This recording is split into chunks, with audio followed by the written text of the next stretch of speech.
Hey guys, I'm Ketki Joil and welcome back to my channel. I make videos on fashion, travel and DIY, and in today's video I'll be trying few fashion hacks that are super trending on Instagram. So let's get started with the video, but before that, if you like my video, don't forget to share it with your friends. Now let's get started. So the first fashion hack that I'm going to try is this. And in this video, she is combining two shirts and making one top, which looks quite wearable. But my only concern is the belt thing that she's doing. I don't know whether it's possible or is it going to look good or not. I don't know how it's going to turn out, so let's see.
Loving the way this look has turned out. It is completely wearable. You can wear it to your office parties, you can wear it to your family dinner. Let's get together where you need to look stylish yet a bit formal. So now moving on to the second hack, which is this, and here she is wearing a scarf into a top.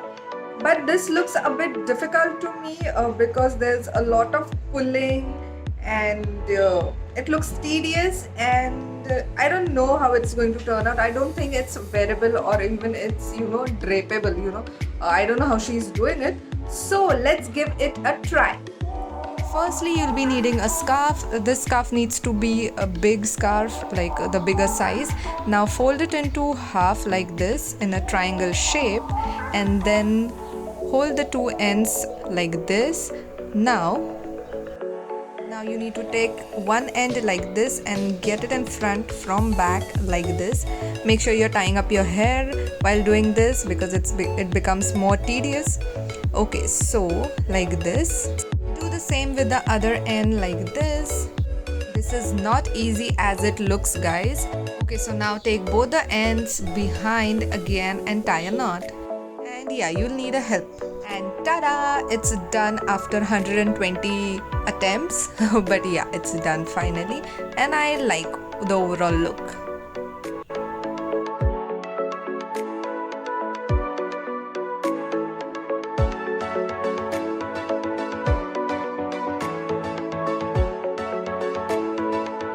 So yeah, I am loving this look. Also, it's completely beach look. It's wearable. I never thought it could be wearable, but yeah, you can wear it on a beach day or for a picnic or something. But you need help while wearing this because you have to tie it up at the back. So unlike the previous one, which you can do that styling hack on your own, but here you need someone, you need help. So that is one drawback. Again, you cannot wear this anywhere. You need it's typically a beach wear only, but it's a nice beach wear. So yeah, I'm loving both the hats. So yeah, this was it. I hope you liked the video. Do let me know in the comment section below which hack did you like, and should I keep on trying such hack videos. So yeah, don't forget to like, comment, share and subscribe. Meet you next time. Take care.